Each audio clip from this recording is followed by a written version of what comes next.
أشهد أن لا إله إلا الله وحده لا شريك له وأشهد أن محمدا عبده ورسوله أما بعد فأعوذ بالله من الشيطان الرجيم بسم الله الرحمن الرحيم الحمد لله رب العالمين الرحمن الرحيم مالك يوم الدين إياك نعبد وإياك نستعين اهدنا الصراط المستقيم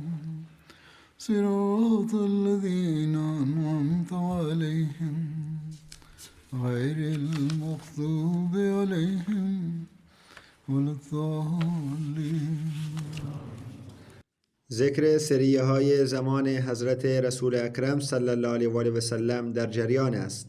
امروز در این سلسله ابتدا به ذکر سریه کرز بن جابر می پردازم. این سریه در شوال سال 6 هجری به سوی ارنیین رخ داد. طبق نظر برخی این سریه متعلق به سعید بن زید بود، اما اکثریت بر این باورند که این سریه کرز بن جابر بود. قولی دیگر نیز وجود دارد که آن را به جریر بن عبدالله نسبت می دهد، اما این قول رد شده است، زیرا جریر بن عبدالله 4 سال پس از این سریه مسلمان شد. سبب این سریه چنین بود که گروهی نزد رسول الله صلی الله علیه و آله و سلم آمدند. در صحیح بخاری کتاب الجهاد و کتاب الدیات از حضرت انس روایت شده که آنان 8 نفر از قبایل اکل و عرینه بودند. طبق نظر ابن جریر و ابو عوانه 4 نفر از عرینه، 3 نفر از اکل و نفر 8 از هیچ یک از این 2 قبیله نبود.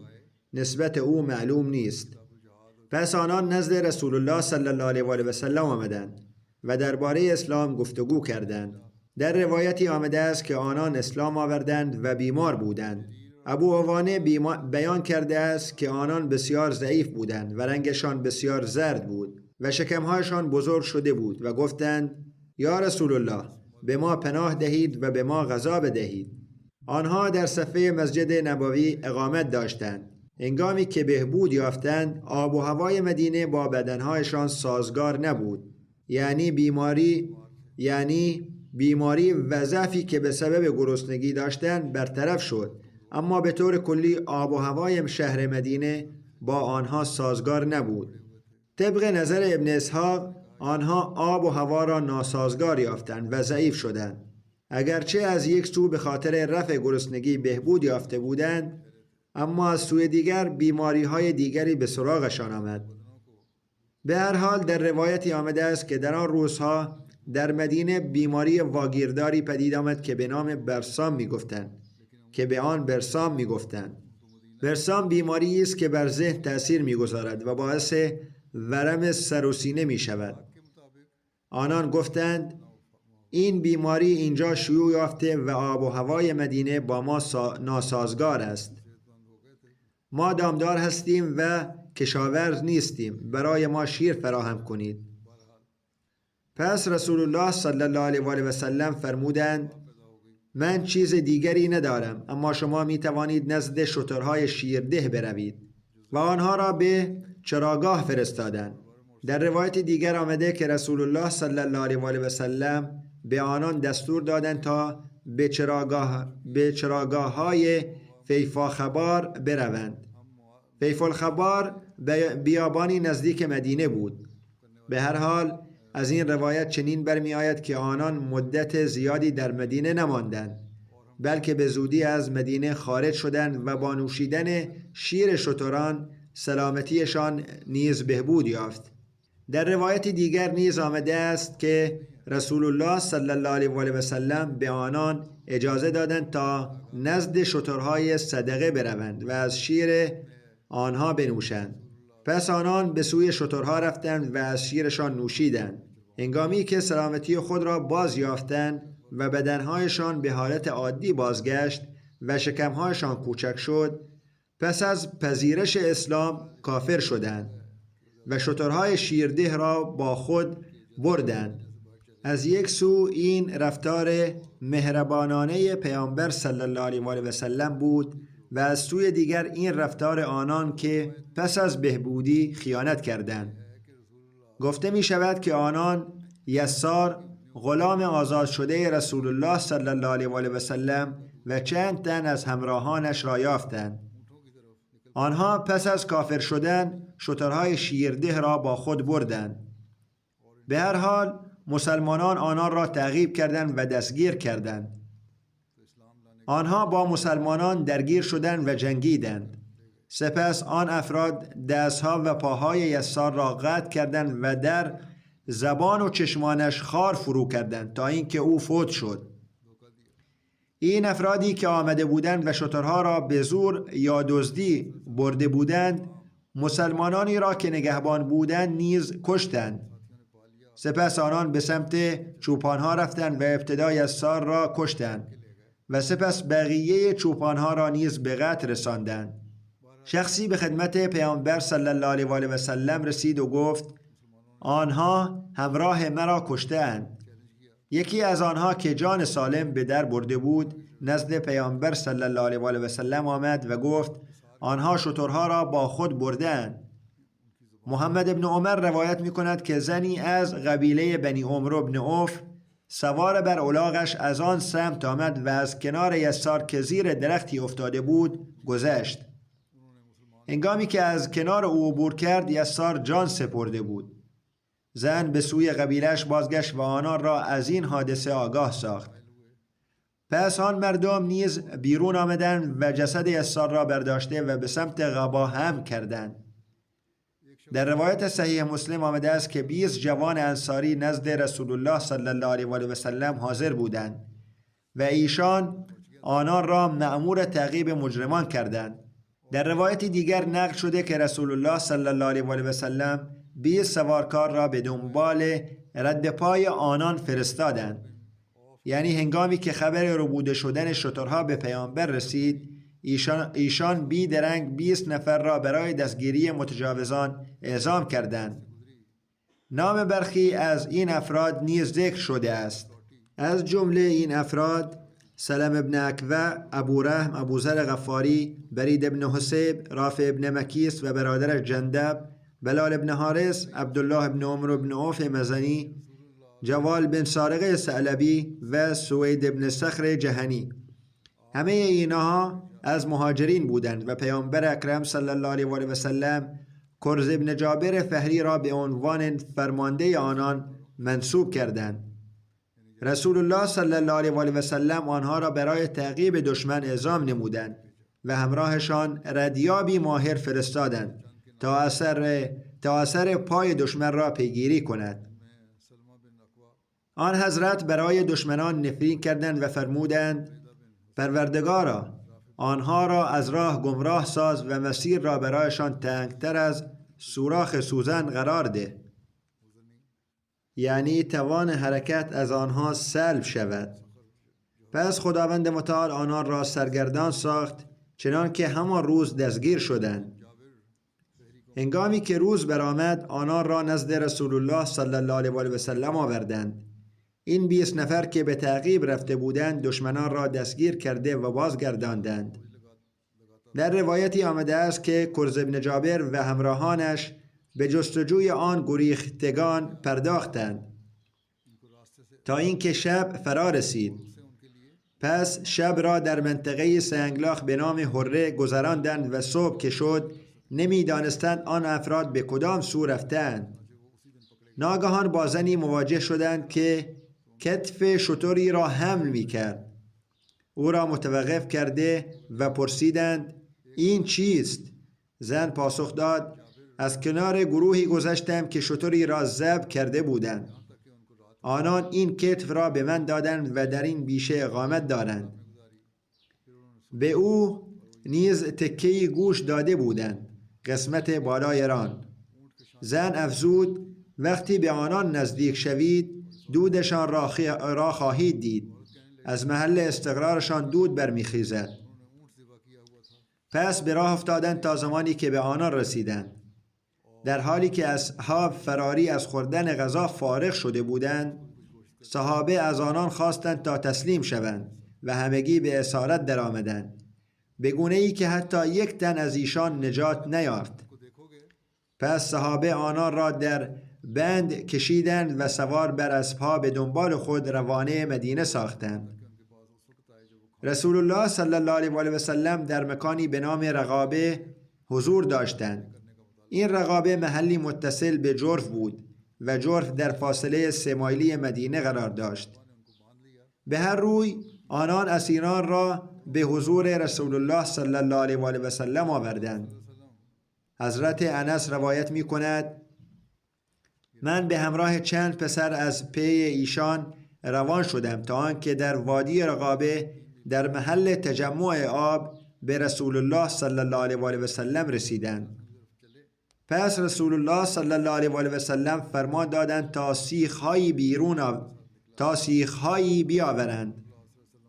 چون سیخ‌ها را گداختند، رسول الله صلی الله علیه و سلم آنها را در دیدگان اسیران فرو برد، زیرا ایشان نیز چشمان چوپانان را با سیخ سوزانده بودند. در یک روایت آمده که وقتی آنان را نزد رسول الله صلی الله علیه و سلم آوردند، ایشان دستور دادند تا دست یک سو و پای سوی دیگر آنان را قطع کنند و چشمانشان را با سیخ داغ بسوزانند و سپس آنان را در آفتاب بیاندازد تا جان دهند. در روایت دیگر آمده که چشمانشان را با سیخ داغ سوزاندند و آنان را در آفتاب افکندند. آنان آب می‌خواستند اما به آنان آب داده نشد. حضرت انس نقل می‌کند: من یکی از آنان را دیدم که از شدت تشنگی زبانش را می‌لیسید تا از گرمای شدید و آفتاب سوزان اندکی خنک شود تا آنکه جان سپرد. برای جلوگیری از خونریزی زخم‌هایشان را داغ نکردند و مداوا نشدند. ابو قلابه نقل کرده است که اینان همان کسانی بودند که مرتکب قتل و دزدی شده و پس از پذیرش اسلام کافر گشته و با خدا و رسولش به جنگ برخاسته بودند. ابن سیرین نقل می کند که داستان ارنیین پیش از نزول حکم حدود اتفاق افتاده بود. به هر روی این وقایع رخ داد. ظاهراً به نظر می رسد که مسلمانان ظلم بزرگی مرتکب شدند، اما تعالیم اسلامی که بعداً نازل شد چنین نیست. خداوند متعال این آیه را نازل فرمود: انما جزاء الذين يحاربون الله ورسوله ويسعون في الارض فسادا ان يقتلوا او يصلبوا او تقطع ايديهم وارجلهم من خلاف او ينفوا من الارض ذلك لهم خزي في الدنيا ولهم في الاخره عذاب عظيم. یعنی کیفر کسانی که با خدا و پیامبرش می جنگند و در زمین به فساد می کوشند، جز این نیست که کشته شوند یا به دار آویخته گردند یا دست و پایشان در خلاف جهت یکدیگر بریده شود یا از سرزمین خود تبعید گردند. این رسوایی آنان در دنیاست و در آخرت عذاب بزرگی خواهند داشت. پس از آن رسول الله صلی الله علیه و آله و سلم دیگر چشم کسی را با میخ داغ نکردند و زبان کسی را نبریدند و مجازاتی شدیدتر از قطع دست و پا اعمال نفرمودند. پس از این واقعه هرگاه لشکری را میفرستادند آن را از مسلح کردن منع میکردند. از آن پس رسول الله صلی الله علیه و سلم مردم را به صدقه دادن تشویق می نمودند و از مسلح کردن باز می داشتند. محمد ابن عمر واقدی و ابن سعد روایت می کنند که 15 شتر ماده بودند که آنها را از چراگاه ربوده بودند. در هر صورت این عملی بود که دشمنان با مسلمانان انجام داده بودند. پس به همان شیوه از آنان انتقام گرفته شد و همان مجازات بر آنها اعمال گردید. اما پس از آن مطابق با تعالیم اسلام هرگز چنین رفتاری با دشمنان تکرار نشد. اگرچه این پاسخی به آن موضوع است، اما پاسخ مفصلتر و جواب به اعتراض برخی افراد که چرا چنین رفتار به ظاهر ظالمانه‌ای با دشمنان صورت گرفت، اعتراضی که منتقدان اسلام مطرح می کنند، اعتراضی را که منتقدان اسلام مطرح می کنند را حضرت میرزا بشیر احمد در کتاب سیرت خاتم النبیین به خوبی ارائه کرده است. ایشان می نویسد این ایام برای مسلمانان بسیار پرمخاطره بود، زیرا تمام سرزمین به تحریک قریش و یهود از آتش دشمنی با آنان شعله‌ور شده بود و طبق سیاست جدید خود دشمنان تصمیم گرفته بودند که به جای حمله مستقیم به مدینه از روش‌های پنهانی و غافلگیر کننده برای آسیب رساندن استفاده کنند. از آنجا که فریب و خیانت جزئی از خلق و خوی قبایل وحشی عرب بود، آنان با هر شیوه مشروع و نامشروع پی آزار رساندن به مسلمانان بودند.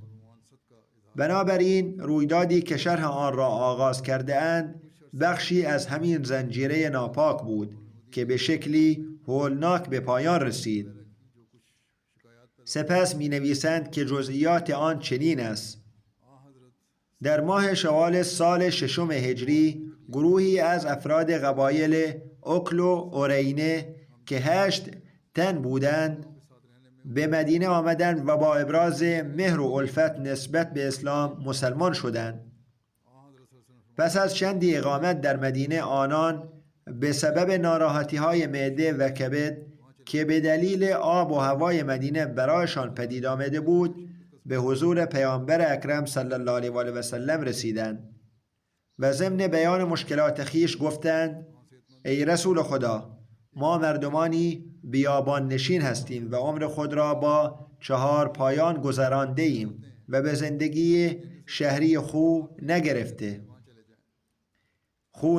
ایم. از این رو بیمار گشته ایم. پیامبر صلی الله علیه و آله و سلم فرمودند: اگر ماندن در مدینه برایتان دشوار است، می توانید به بیرون شهر بروید، جایی که شتران ما هستند. پیامبر اکرم صلی الله علیه و آله و سلم با مهربانی و رأفت کامل به آنان پاسخ دادند و حق مهمان نوازی را به جای آوردند. ایشان فرمودند: از شیر شتران بنوشید که شفا خواهید یافت. در آنجا در محیطی سالم و مناسب خواهید بود. در روایت دیگر نقل شده که آن افراد خود درخواست کردند و گفتند: ای رسول خدا، اگر اجازه فرمایید می‌خواهیم به خارج از مدینه برویم، جایی که شتران شما هستند. و پیامبر اکرم صلی الله علیه و آله و سلم با این درخواست موافقت نمودند. به هر روی آنان با اجازه پیامبر صلی الله علیه و آله و سلم از مدینه خارج شدند و به چراگاهی رفتند که شتران مسلمانان در آنجا می‌چریدند.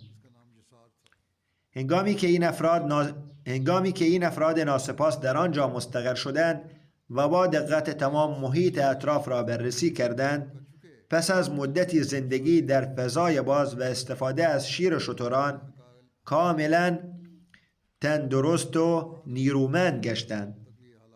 روزی ناگهان با نیت پلید خود به چوپانان و نگهبانان شتران یورش برده و آنان را به طرز فجیعی به قتل رساندند.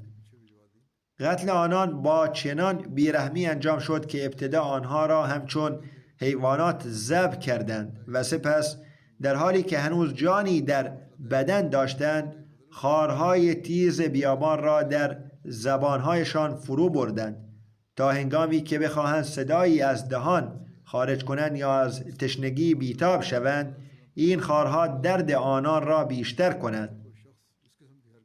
این ظالمان به این هم بسنده نکردند بلکه میله های داغ را در چشمان این مسلمانان نیمه جان فرو بردند. بدین ترتیب این مسلمانان بیگناه در دشت باز با درد و رنج جان دادند.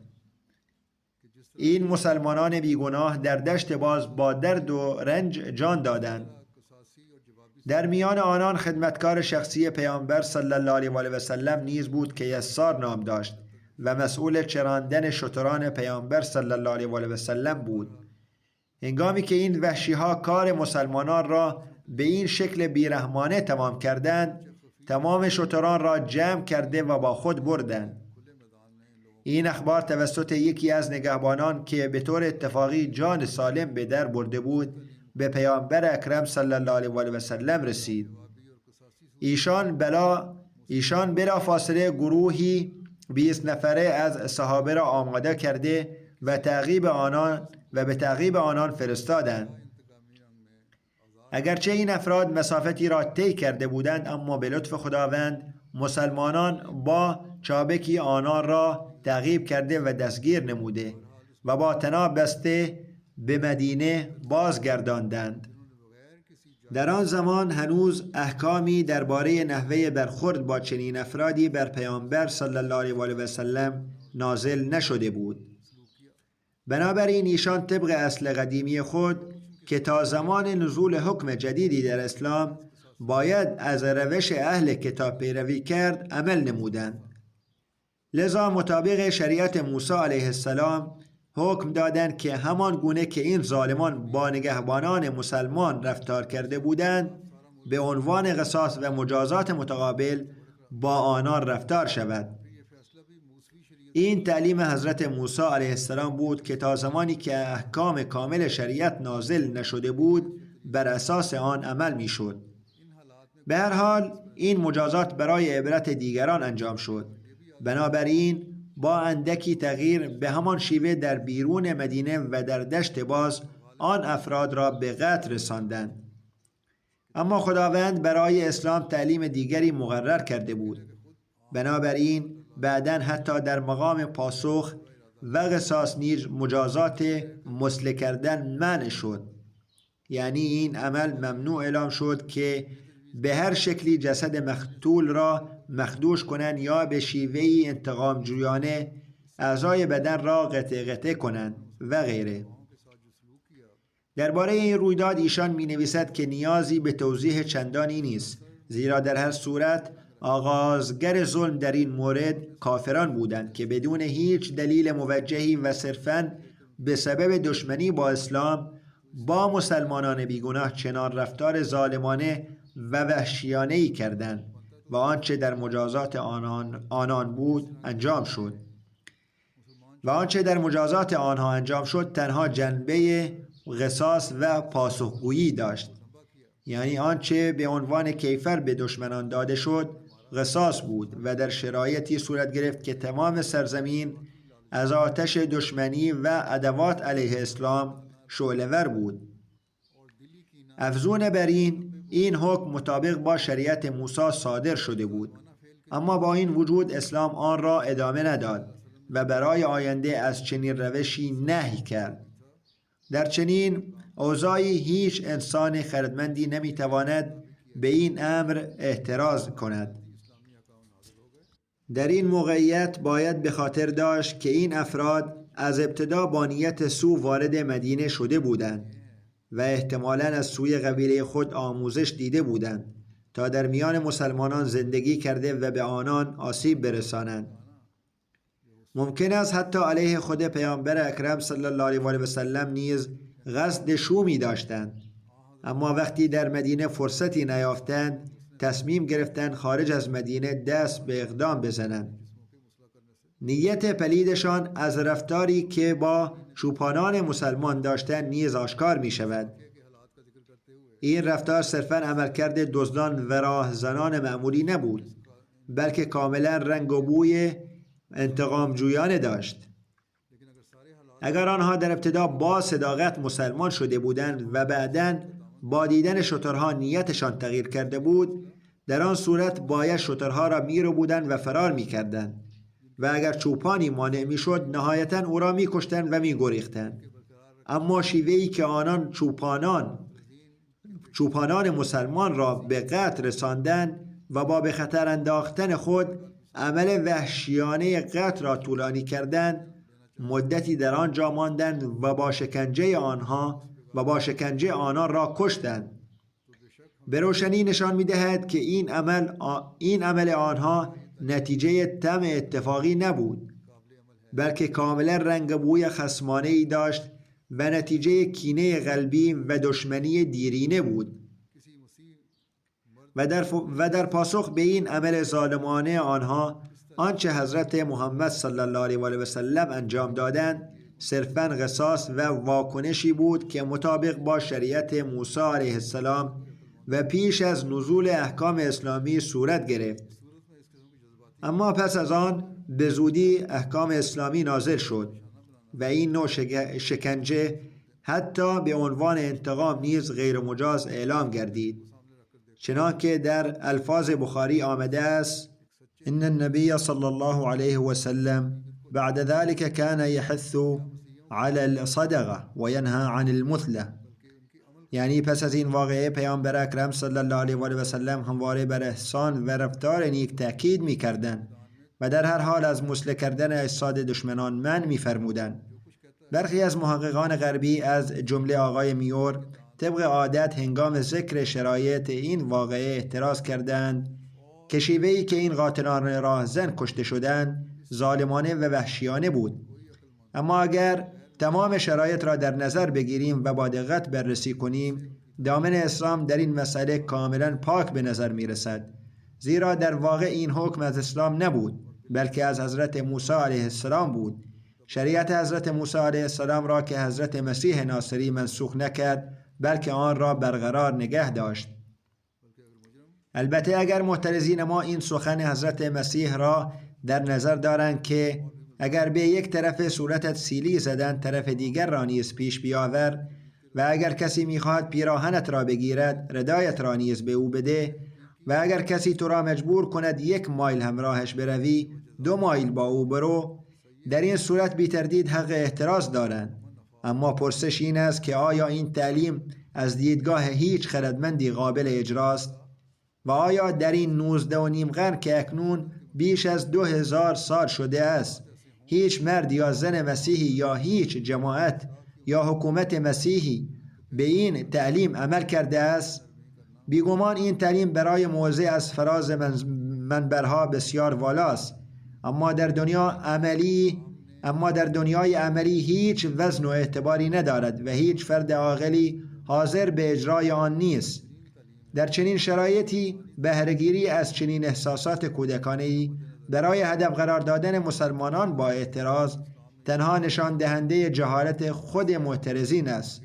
آری، اگر تعالیم حضرت موسی را در نظر بگیریم که برخلاف حضرت مسیح یک قانونگذار واقعی بودند و حقیقت قانون را به خوبی درک می‌کردند، یا اگر نه گفته های مسیحیان بلکه کارنامه های عملی آنان را بررسی کنیم، آنگاه حقیقت آشکار می شود که در میدان عمل هیچ دینی نمی تواند با اسلام رقابت کند، زیرا اسلام آنچه می گوید همان را عمل می کند و دندانهای خوردن و نشان دادن متفاوت نیستند.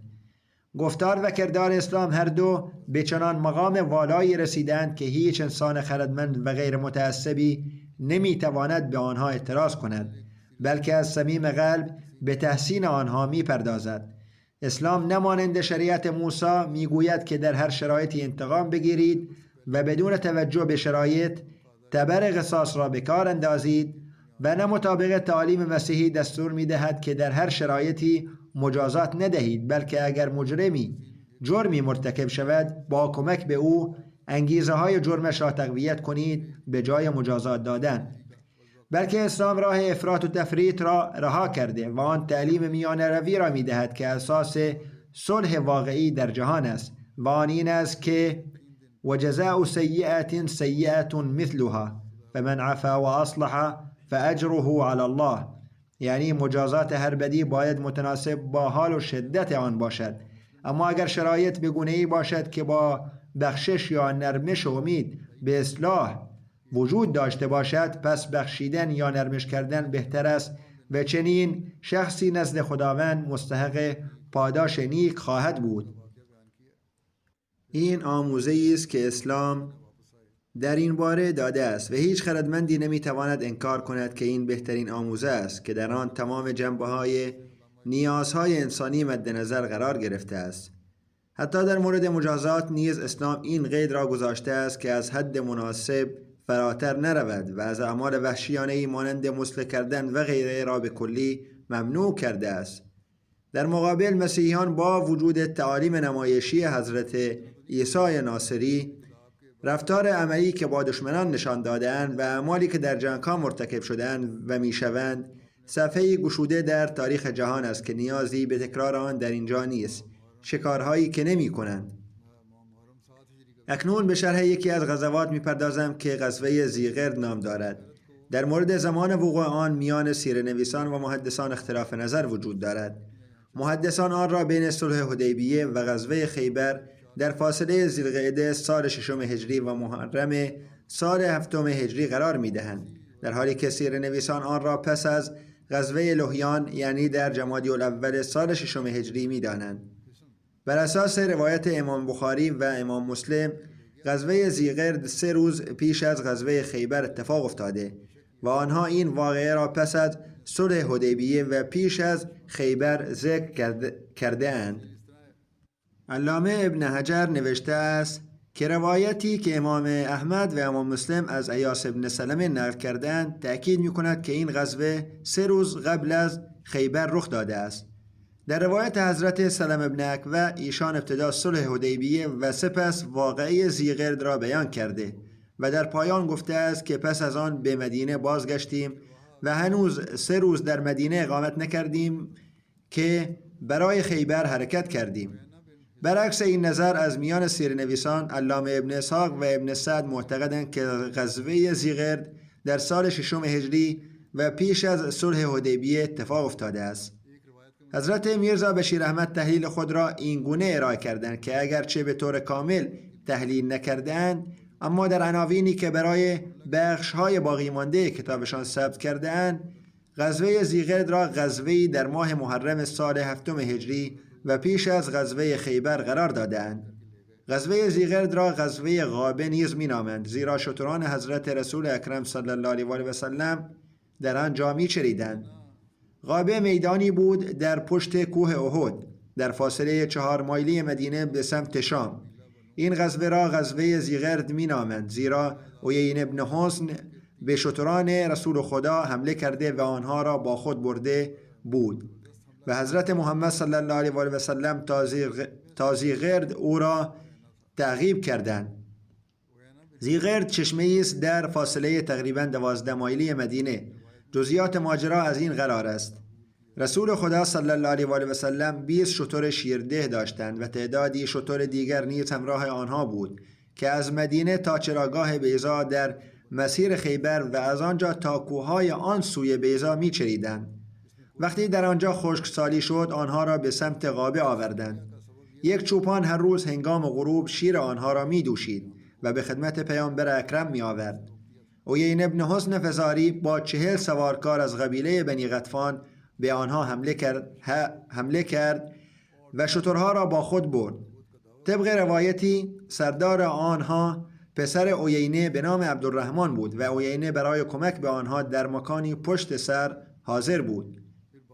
در جریان حمله دشمن، زر پسر ابوذر را که چوپان آن شترها بود به قتل رساند و لیلی همسر ابوذر را به اسارت برد، در حالی که همسر پسر ابوذر که آنجا حاضر بود از دست دشمن نجات یافت. درباره معرفی عیین ابن حصن نوشته شده که او در غزوه احزاب سردار قبیله بنی فزاره بود. هنگامی که در غزوه احزاب 3 لشکر کفار با بنی غریزه متحد شدند تا به مدینه حمله کنند، عیینه سردار یکی از آن لشکرها بود. عیین ابن حصن پس از فتح مکه اسلام آورد. در روایتی آمده است که عیینه پیش از فتح مکه اسلام آورد و در آن شرکت کرد و همچنین در غزوه حنین و طائف نیز حضور داشت. پیامبر اکرم صلی الله علیه و آله و سلم او را با 50 سوار برای سرکوب بنی تمیم فرستادند. در این سریه هیچ یک از صحابه انصار یا مهاجر حضور نداشتند. علت این سریه این بود که بنی تمیم مانع عامل حضرت رسول خدا از جمع‌آوری زکات شده بودند. سپس در دوران خلافت ابوبکر صدیق این قبیله نیز همراه با مرتدان شورشی گرفتار فتنه ارتداد شد و هنگامی که طلیحه ادعای نبوت کرد او به طلیحه پیوست. عیینه ابتدا مسلمان شد، سپس دوباره مرتد گشت و با طلیحه بیعت کرد. بعداً وقتی به عنوان اسیر نزد ابوبکر صدیق آورده شد، ابوبکر صدیق با بزرگواری او را بخشیدند و او مجددا اسلام آورد. وضعیت ایمان او همواره متزلزل بود. در روایت آمده که پیامبر اکرم ابوذر غفاری را از رفتن به غابه منع کرده بود، اما ابوذر علی رغم هشدار رسول خدا صلی الله علیه و سلم به آنجا رفت. در جزئیات این واقعه نوشته شده که پیش از حمله عیینه، ابوذر از پیامبر اکرم صلی الله علیه و سلم اجازه خواست تا به چراگاه پیامبر اکرم صلی الله علیه و سلم فرمودند: من نگران شما هستم که مبادا دشمن از این سو به شما حمله کند، زیرا ما از عیینه و همراهانش در امان نیستیم و این مکان نیز در سمت آنهاست. ابوذر اصرار کرد. پیامبر اکرم فرمودند: بیم آن دارم که پسرت کشته و همسرت اسیر شود و تو با عصایی بازگردی. ابوذر میگوید: شگفتا که رسول الله صلی الله علیه و سلم میفرمودند نگران من است و من همچنان اصرار میکردم. به خدا سوگند همان گونه شد که ایشان فرموده بودند. من در خانه بودم و شتران پیامبر اکرم به عاقل بازگردانده شده بودند. آنها را سیراب کرده و شیرشان را دوشیده بودیم. سپس خوابیدیم که عیینه شبانگاه با 40 سوار به ما حمله کرد. آنها ایستادند و فریاد برآوردند. پس پسرم بیرون آمد و او را به شهادت رساندند. در این باره نقل شده است که حضرت سلم ابن اکوع نیز برای تعقیب دشمن از مدینه خارج شد. در صحیح بخاری آمده که حضرت سلم ابن اکوع نقل می کند: من پیش از اذان نخست نماز فجر بیرون آمدم. شتران شیرده رسول الله صلی الله علیه و سلم در ناحیه زیغرد می چریدند. رباه غلام رسول الله صلی الله علیه و سلم نیز همراه من بود. سلمه می گوید: پسر عبدالرحمن بن عوف را دیدم که به من گفت شتران رسول الله را برده اند.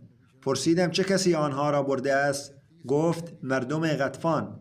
سلمه می گوید: من 3 بار با صدای بلند فریاد زدم: یا صباحا.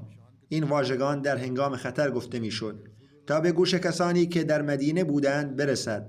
با صدای رسا فریاد برآوردم تا به آنجا برسد.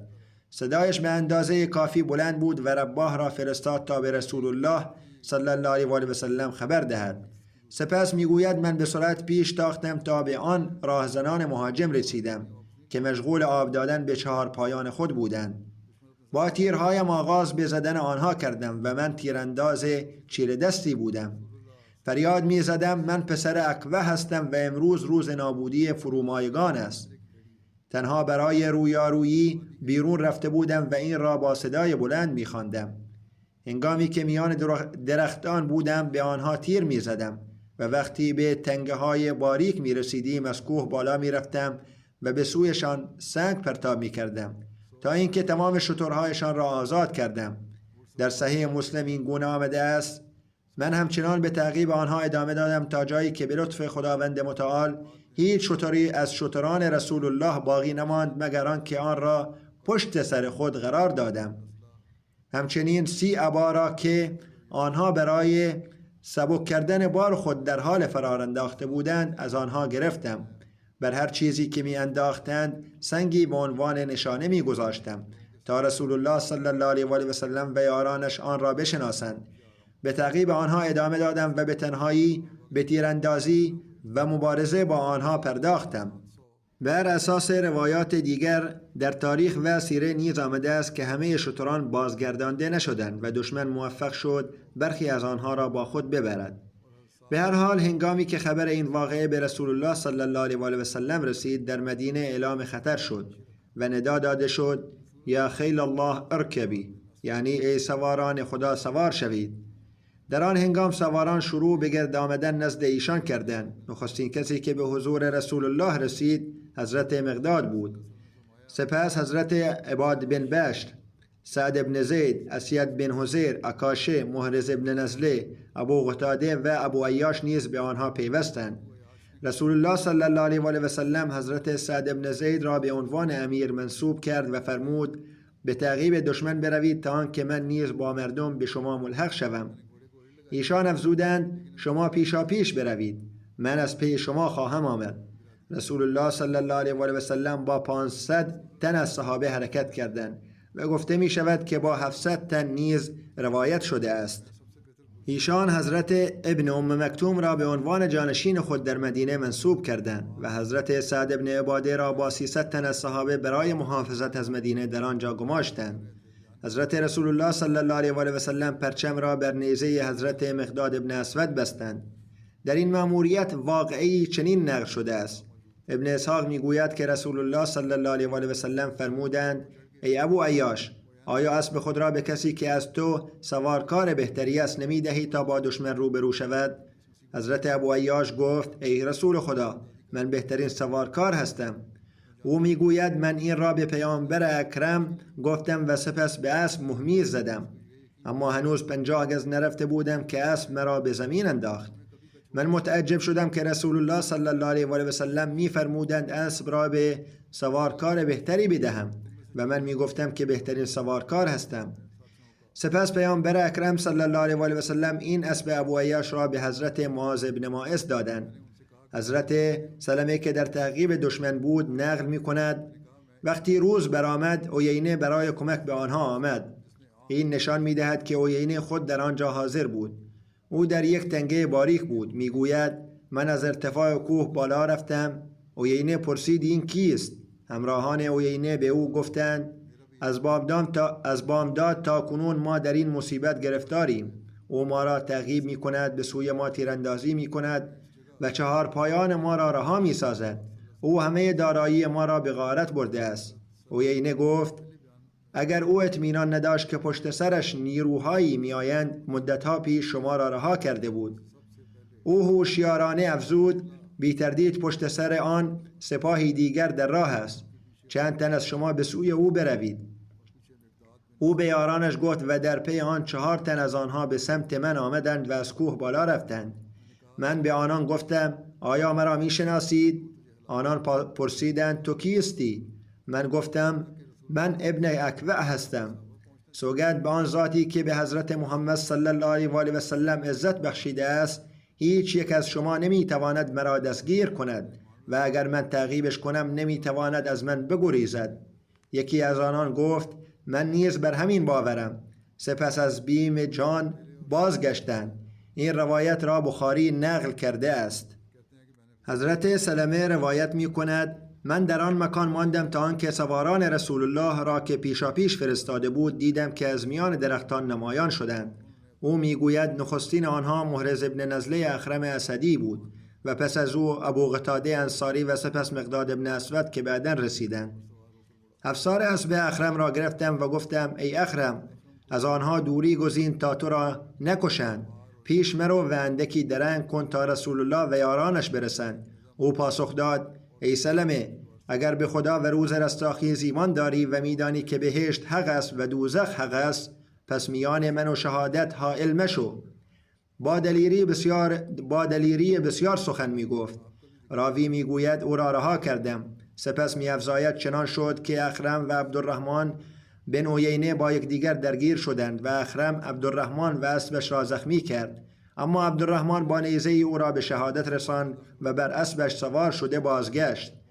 در روایت دیگر آمده است که حضرت اخرم را اوبار به شهادت رساند. اوبار و پسرش بر یک شتر سوار بودند. حضرت عکاشه با یک ضربه نیزه هر دو را کشت. طبق روایتی دیگر مسعده حضرت اخرم را به شهادت رساند.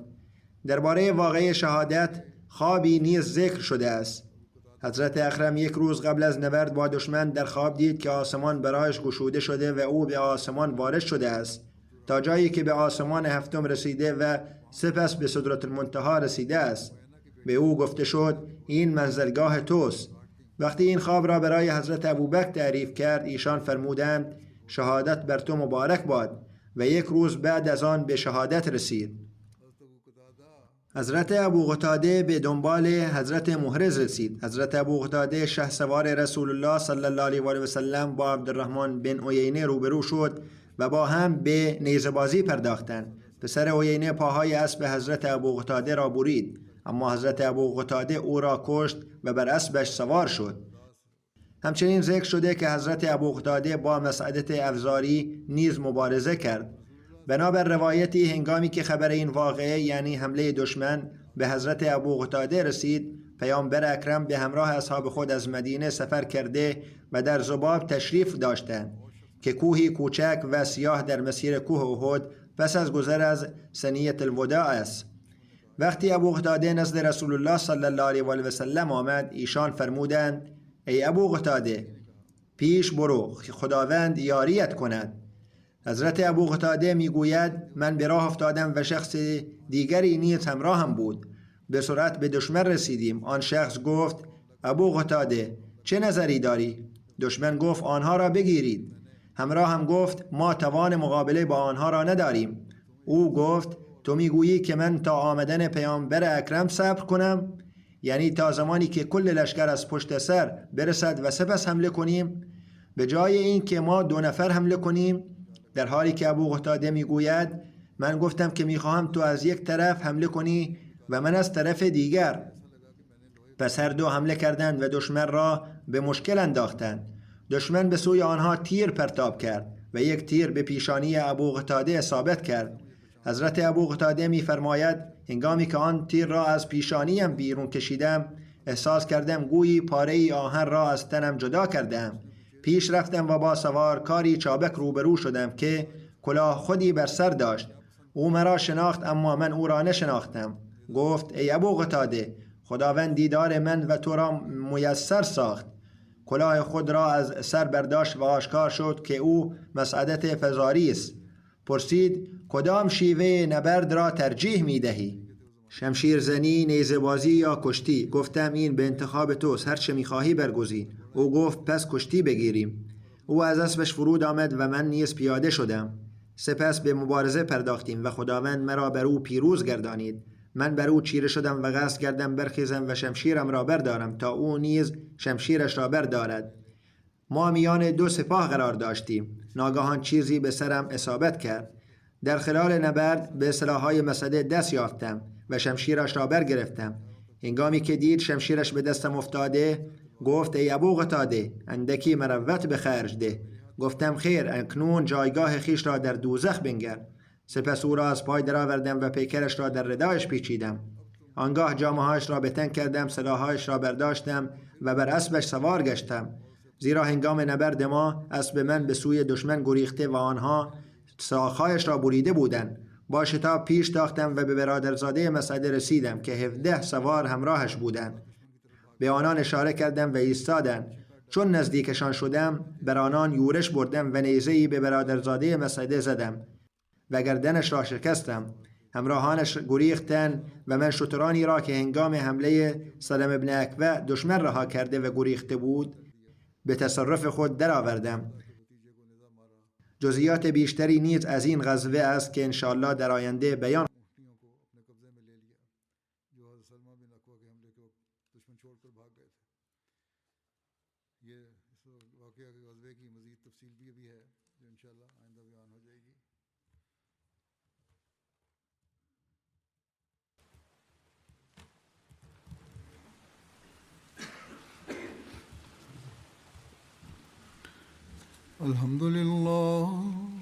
الحمد لله نحمده ونستعينه ونستغفره ونؤمن به ونتوكل عليه ونعوذ بالله من شرور أنفسنا ومن سيئات أعمالنا من يهده الله فلا مضل له ومن يضلل فلا هادي له ونشهد أن لا إله إلا الله ونشهد أن محمدا عبده ورسوله عباد الله رحمكم الله إن الله يأمر بالعدل والإحسان وإيتاء ذي القربى وينهى عن الفحشاء والمنكر والبغي